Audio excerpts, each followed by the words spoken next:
नमस्कार दोस्तों, मैं एन के ठाकुर अपने यूट्यूब चैनल आर्यन स्टडी 946 में आपका स्वागत करता हूं। दोस्तों, आज का जो क्लास है वो इतिहास का है। 12th क्लास की इतिहास पढ़ेंगे और हमने पिछले वीडियो में एक टॉपिक पढ़ लिया था। इसका चैप्टर का नाम है ईंटें, मनके और अस्थियाँ। हमने उसमें एक आध टॉपिक पढ़ लिए थे, हम आगे आज पढ़ेंगे। लेकिन वीडियो शुरू करने से पहले दोस्तों रिक्वेस्ट है आपसे कि प्लीज़ इस चैनल को आप सब्सक्राइब करो, ठीक है, लाइक करो और शेयर करो। जितने ज़्यादा आप पहुंचा सकते हो दूसरों के पास उतना पहुंचा दो, ठीक है। क्योंकि देखो, हमें आपसे क्या मिलता है, बस यही, जितना आप लाइक करोगे शेयर करोगे वो हमारे लिए मोटिवेशन ही काम करता है, ठीक है। वो हमें उससे ऊर्जा मिलती है और हमें और बनाने के लिए मजबूर होना पड़ता है कि हम और अच्छे से अच्छे बनाएं और आपके लिए कुछ करें, ठीक है। तो प्लीज़ आप लाइक करो, इस वीडियो को शेयर करो और ज़्यादा से ज़्यादा लोगों तक पहुंचाओ इसे, ठीक है, ताकि उन्हें भी इसका फ़ायदा मिल सके। तो चलिए शुरू करते हैं हम इस वीडियो के। और आज का टॉपिक है वो कृषि प्रौद्योगिकी है। कृषि प्रौद्योगिकी कि हड़प्पा सभ्यता में, चाहे सिंधु घाटी सभ्यता में कृषि के क्या व्यवस्था थी, क्या सिस्टम थी, वो हम इसमें पढ़ेंगे। तो पिछले वीडियो में हमने देखा था कि वहाँ पे सिंधु घाटी सभ्यता में कुछ अनाज के दाने मिले थे जिससे वो अपने जीवन का निर्वाह करते थे, चाहे जीवन को चलाते थे। तो अनाज के दानों के मिलने से ये तो स्पष्ट हो गया था कि वहाँ पे खेती होती है, ठीक है, खेती वहाँ पे होती थी, ये स्पष्ट हो गया क्योंकि अनाज के दाने मिले थे। लेकिन खेती के बारे में क्या है, हमें कोई स्पष्ट जानकारी नहीं है कि वो किस तरह से खेती करते थे, क्या तरीके अपनाते थे, कौन से औजार करते इस्तेमाल करते थे, कैसे सिंचाई करते थे। लेकिन फिर भी कुछ चीज़ें मिल रही है जिससे हम इसके बारे में हमने अंदाज़ा लगाया है। तो पुरातत्वविदों को कुछ मूर्तियाँ मिली हैं, मिट्टी के खिलौने मिले हैं और जो मुहरें मिली हैं, मुहरों पे भी कुछ चित्र बने हुए हैं, जिससे यह स्पष्ट हो जाता है, चाहे ये क्लियर हुआ है कि वो वृषभ का प्रयोग करते थे। वृषभ मतलब बैल का प्रयोग करते थे। और पुरातत्वविदों ने इसके माध्यम से अंदाज़ा लगाया है कि सिंधु घाटी सभ्यता के लोग खेतों की जुताई करने के लिए बैल का प्रयोग करते थे, ठीक है। तो पहला ये कि खेतों की जुताई के लिए बैल का प्रयोग करते थे, ठीक है। तो इसमें ये याद रखना, खेतों की जुताई के लिए बैलों का प्रयोग, बैलों का प्रयोग, ठीक है। खेतों की जुताई के लिए बैलों का प्रयोग करते थे, पहली बात। और दूसरी बात कि हरियाणा के बनावली और पाकिस्तान के चोलिस्तान, ठीक है, बनावली और चोलिस्तान से मिट्टी के हल के प्रतिरूप मिले। मिट्टी के हल के प्रतिरूप का मतलब कि मिट्टी के खिलौने जैसे हल मिले हैं, ठीक है, हल के जो खिलौने होते हैं वो मिले हैं। तो ये भी जायज़ है कि वो लोग हल का इस्तेमाल करते थे। तो दूसरा पॉइंट इसमें ध्यान रखना है, हरियाणा के बनावली और चोलिस्तान से हल का प्रतिरूप, हल का प्रतिरूप, ठीक है। तो हरियाणा के बनावली और चोलिस्तान से बहुत सारे हल के प्रतिरूप मिले, जिससे ये अंदाज़ा लगाया गया है कि हड़प्पावासी हल का प्रयोग करते थे। इसके अलावा राजस्थान के कालीबंगा जगह, राजस्थान में कालीबंगन चाहे कालीबंगा, वहाँ से जुता हुआ खेत मिला है। तो जुता हुआ खेत मिला है, इससे भी अंदाज़ा लगाया कि हड़प्पावासी खेती करते थे, ठीक है। तो एक अगला पॉइंट ये ध्यान रखना है, राजस्थान के कालीबंगन से जुते हुए खेत, ठीक है। तो तीसरा पॉइंट ये याद रखना है कि राजस्थान के कालीबंगा से जुता हुआ खेत प्राप्त हुआ है। तो इससे भी हमें खेती की सबूत मिलती है। और यहाँ एक और बात ध्यान रखना है हमें कि यहाँ पे जो खेती की जुताई हुई है वो मतलब संपूर्ण पे हुई है कि हल से एक दूसरे को संपूर्ण समकोण पे काटते हुए जुताई हुई है। तो जिससे पुरातत्वविदों ने अंदाजा लगाया है कि ये लोग एक बार में 2 फसलों की खेती करते थे। तो हड़प्पावासी एक बार में 2 फसलों की खेती करते थे। तो ये भी लिखना है, 2 फसलों की खेती एक बार में, ठीक है, एक बार में 2 फसलों की खेती करते थे। तो ये तो हो गए खेती करने के उनके तरीके, ठीक है, कि हरियाणा से क्या मिला है, हरियाणा के बनावली और चोलिस्तान से हल के प्रतिरूप मिले, हल के कुछ खिलौने के प्रतिरूप मिले हैं। इसके अलावा कालीबंगा से जुटा हुआ खेत मिला है, वृषभ के कई जगह चित्र मिले हैं मोहरों पे चाहे खिलौनों में। तो इससे पुरातत्वविदों ने अंदाजा लगाया है कि वो लोग बैल का प्रयोग करते थे। और चूंकि हल एक दूसरे को समकोण पे काटते हुए चलाई गई हैं, तो इससे भी ये अंदाजा लगाया गया है कि उन्होंने एक साथ में 2 फसलों की खेती की होगी, ठीक है। तो ये खेती हो गया, लेकिन खेती के लिए वो कौन सा प्रौद्योगिकी मतलब टेक्नोलॉजी होता है फसलों की कटाई के लिए, कौन से तरीके अपनाते थे, कौन सा औजार वो इस्तेमाल करते थे, इसके बारे में कोई स्पष्ट जानकारी नहीं है। तो इसमें भी अंदाजा ही लगाया गया है कि वो लोग या तो जो लकड़ी का हत्था होता है जो हाथ से पकड़ते हैं हंसिया टाइप से, तो लकड़ी के हत्थे में या तो लोहे का फलक लगाए होंगे या पत्थर के फलक लगा के उससे उसकी वो लोग इस्तेमाल करते होंगे सिंचाई कटाई के लिए, ठीक है।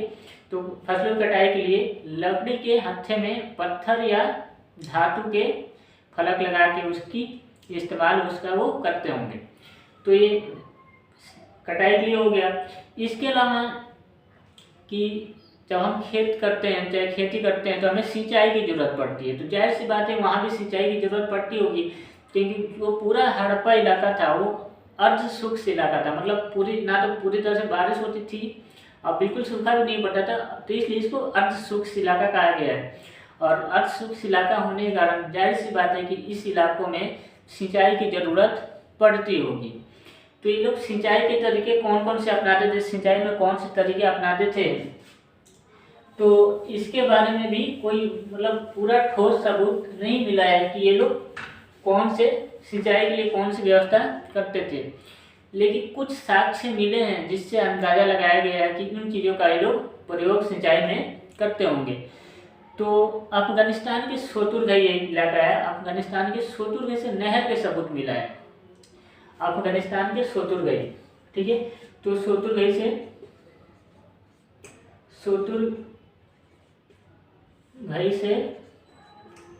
नहर, तो अफगानिस्तान के शोतुरगई में नहर मिला है, लेकिन ये पंजाब और सिंध में नहरें नहीं मिली हैं।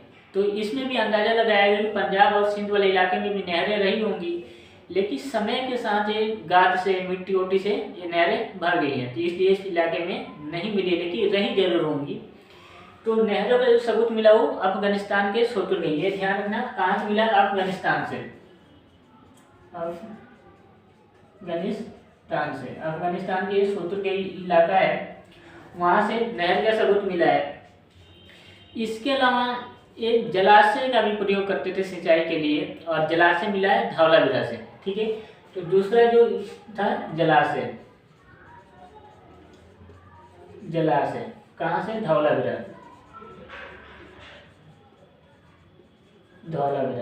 ये धौलावीरा गुजरात में है। तो ये जलाशय का भी प्रयोग सिंचाई के लिए करते थे। एक और जो सबूत है वो है कुओं का इस्तेमाल करते थे। तो सिंचाई में तीसरी जो प्रयोग आने वाली चीज़ थी वो कुएं थी।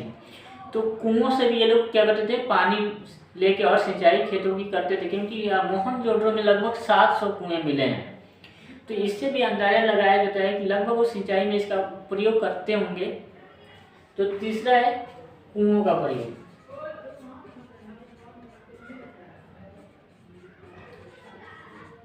ठीक है। तो ये सिंचाई में इनका प्रयोग होता था। तो सिंचाई के लिए 3 चीज़ों का प्रयोग, नहर का, जलाशय का और कुओं का। नहर अफगानिस्तान के शोतुरगई में मिला है, और धौलावीरा इसके लिए फेमस ही है क्योंकि धौलावीरा से एक जलाशय मिला है बहुत बड़ा। तो धवल इसके लिए फेमस है। इसके अलावा सिंधु घाटी के सभी घरों में, हड़प्पा के सभी घरों में लगभग कुएं थे, तो कुओं का भी ये लोग इस्तेमाल सिंचाई में करते थे। तो ये कृषि प्रौद्योगिकी है कि कैसे खेती करते थे, कौन से हथियार इस्तेमाल करते थे और सिंचाई के लिए किन साधनों का ये लोग प्रयोग करते थे। ठीक है, तो ये एक टॉपिक हो गया। और दूसरा जो टॉपिक है जो हमें इसमें पढ़ना है वो है मोहनजोदड़ो एक नियोजित शहरी केंद्र। मोहनजोदड़ो एक नियोजित शहरी केंद्र। तो दूसरा टॉपिक हम देखते हैं।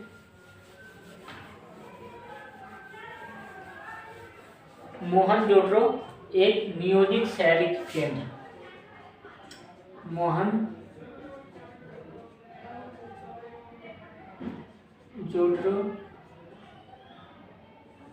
एक नियोजित शहरी केंद्र।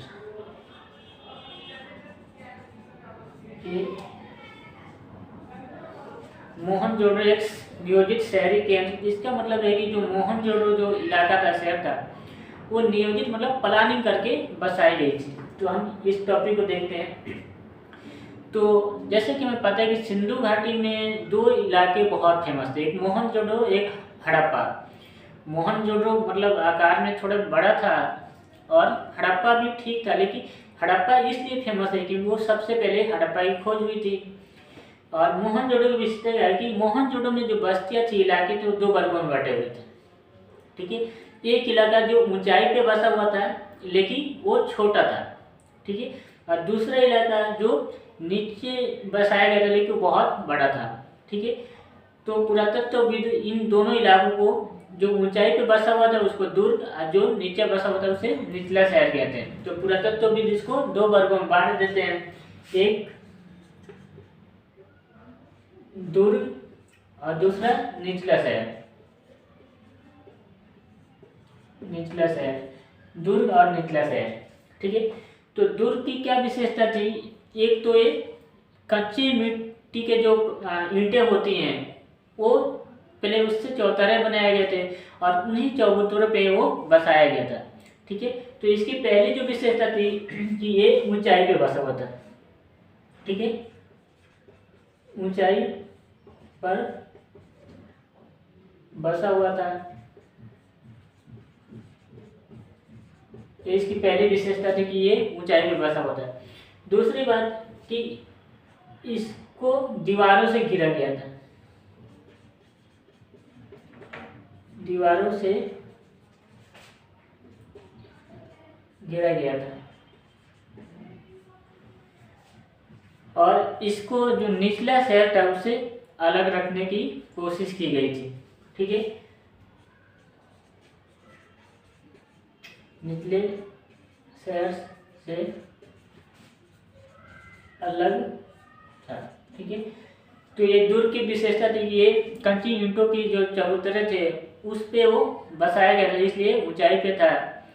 और दूसरी विशेषता कि ये दीवारों से मतलब दुर्गीकृत कर दिया गया था। और तीसरी, इसको निचले शहर से अलग किया गया था। तो ये दुर्ग की विशेषता थी। और निचले शहर की भी कुछ विशेषताएं थी कि एक तो ये नीचे बसा हुआ था,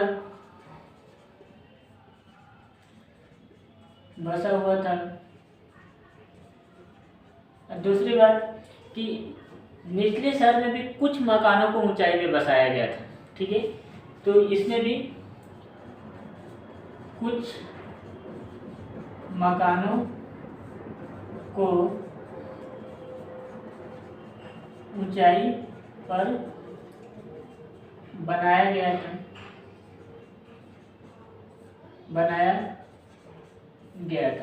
ठीक है, कुछ मकानों के इसमें भी ऊंचाई पे बनाया गया था। तो दोनों की विशेषता थी। एक बार और बता देता हूँ कि मोहनजोदड़ो में इलाके दो वर्गों में बटे हुए थे। एक इलाका जो ऊपर था लेकिन छोटा था, दूसरा जो बहुत नीचे था लेकिन वो बड़ा था। तो पुरातत्वविदों ने इनको दो वर्गों में बांटा है और एक को दुर्ग कहा गया है और दूसरे को निचला शहर। तो दुर्ग की विशेषता थी कि ये ऊंचाई पे बसा हुआ था और दूसरी बात कि ये दीवारों से घिरा हुआ था। ठीक है, और तीसरी ये निचले शहर से इसको अलग करने की कोशिश की गई थी। और निचले शहर की विशेषता थी कि ये नीचे बसा हुआ था। अब कुछ मकान इसके भी ऊंचाई पे बनाए गए थे, कुछ मकान थे, ठीक है। तो दुर्ग से हमें क्या पता चलता है? दुर्ग एक तो पहले उन्होंने नियोजित शहरी केंद्र, इसका नाम ही है, तो नियोजन के तहत मतलब प्लानिंग के तहत पहले उसको एक मिट्टी से काफ़ी भर के उसको ऊंचा किया था उस इलाके को, ठीक है। और उसके बाद उस पर शहर का निर्माण किया गया था। तो ये हमें नियोजन की ओर इशारा करता है कि उन्होंने प्लानिंग के तहत बनाए थे मकान, तो हमें ये नियोजन की ओर इशारा करता है। दूसरी बात, यहाँ नियोजन के जो दूसरा सबूत मिलता है वो ईंटें थी। ईंटें चाहे वो भट्ठी में पकाई गई हो, चाहे धूप में सुखाया गया हो, लेकिन सभी जगह ईंटों की साइज एक जैसी थी। और मोहनजोदड़ो के चाहे हड़प्पा के सभी इलाकों में लगभग ईंटों का प्रयोग किया गया था। तो ये भी हमें नियोजन की ओर इशारा करते हैं, ठीक है। तो ये कई बार आता है क्वेश्चन कि नियोजन कैसे हमें पता चलता है कि वहाँ नियोजित शहरी इलाका था। तो जो दुर्ग की बनावट थी वो नियोजन की ओर ही हमें इशारा करते हैं कि दुर्ग बहुत प्लानिंग करके बसाया गया, जब भी वो ऊपर था। और जो निचला शहर था वो लगभग बिना प्लानिंग के कह सकते, लेकिन इसमें भी कुछ मकान ऊंचाई पे बने हुए थे, ठीक है। और दूसरा जो नियोजन की ओर से इशारा करता है तो ईंटें की जो लंबाई चौड़ाई बिल्कुल एक बराबर अनुपात में होती थी, चाहे वो धूप में सुखाई गई हो चाहे भट्ठी में पकाई गई हो, सभी ईंटों की साइज एक जैसे होती थी और पूरे इलाकों में ईंटों का प्रयोग होता था। जिससे पता चलता है कि उन्होंने ईंटों में भी काफ़ी प्लानिंग के तहत मतलब समानता रखी हुई थी, ठीक है। तो इस टॉपिक में हम इतने ही, बाकी हम नेक्स्ट टॉपिक अगले वीडियो में करेंगे। तब तक अगर आपको ये वीडियो अच्छी लगी है तो ज़्यादा से ज़्यादा इसको शेयर करो, ठीक है। और ये आप कमेंट करके बताओ कि वीडियो का कौन सा पार्ट आपको अच्छा लगा और क्या इसमें और जानने की आपको इच्छा है, क्या जानने की ज़रूरत है। तो हम अगले वीडियो में इसको समाहित करेंगे, शामिल करेंगे। तब तक के लिए धन्यवाद, मिलते हैं अगले वीडियो में।